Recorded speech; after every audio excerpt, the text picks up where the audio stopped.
Hello students, तो आज की इस वीडियो में आज मैं कक्षा 10वीं वाले विद्यार्थियों को अध्याय 3 के प्रश्नावली 1 के प्रश्नों को बताने वाला हूं। तो देखो, अध्याय 3 के प्रश्नावली 1 का पहला प्रश्न है ना। तो यहाँ पे कुछ प्रश्न दिए हुए हैं। अब मैं पहला से लेके ये जो 10 प्रश्न है 10 को समझाऊंगा।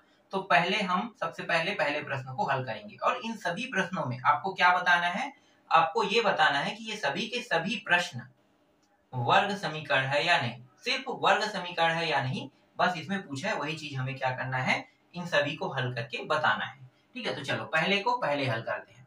तो यहाँ पे बगल में हल कर देता हूँ।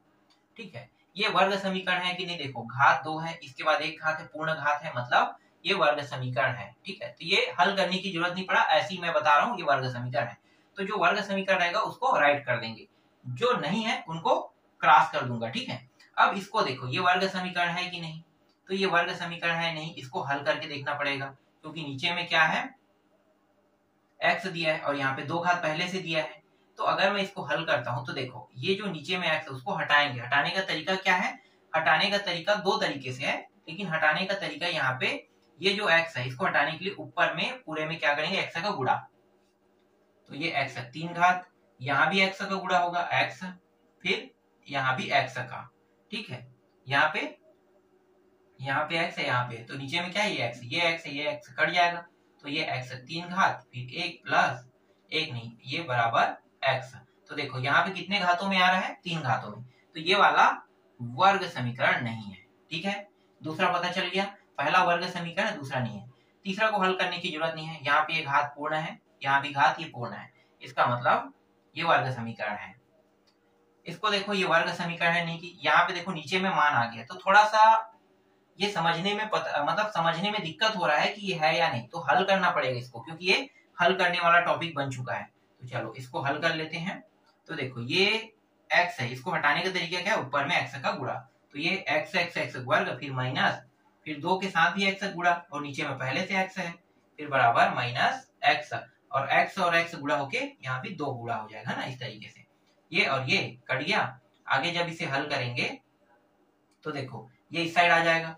तो ये इस साइड आने पर क्या होगा, ये माइनस प्लस, मतलब 2x का वर्ग, फिर यहाँ पे 2, फिर बराबर 0। तो देखो यहाँ पे 2 घात प्राप्त हो रहा है, इसका मतलब क्या है, ये वाला प्रश्न भी वर्ग समीकरण है।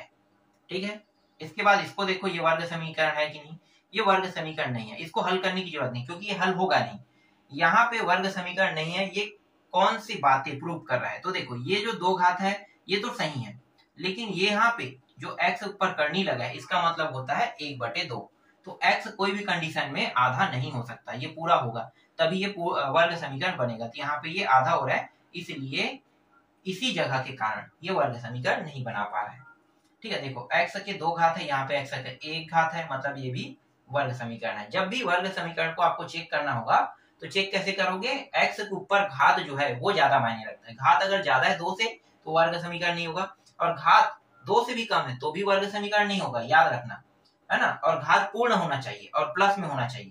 तो देखो, घात पूर्ण है और प्लस में है, तो ये वर्ग समीकरण। ये भी घात पूर्ण है, प्लस में है, मतलब ये भी वर्ग समीकरण है। ये वर्ग समीकरण नहीं, क्योंकि यहाँ पे x का घात 1 है, यहाँ भी x का घात 1 है, इसलिए ये भी वर्ग समीकरण नहीं है।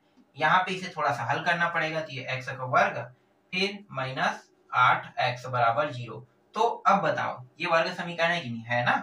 तो 10वां प्रश्न भी आपका वर्ग समीकरण। इस तरीके से अध्याय 3 के प्रश्नावली 1 के अंदर जितने भी प्रश्न थे उन सभी प्रश्नों का उत्तर मैंने आपको बहुत ही इजी और सरल वे में दे दिया। तो इस तरीके से ये प्रश्नावली 1 जो है वो कंप्लीट होता है। इसके बाद मैं आपको अगले प्रश्नावली को बताऊंगा।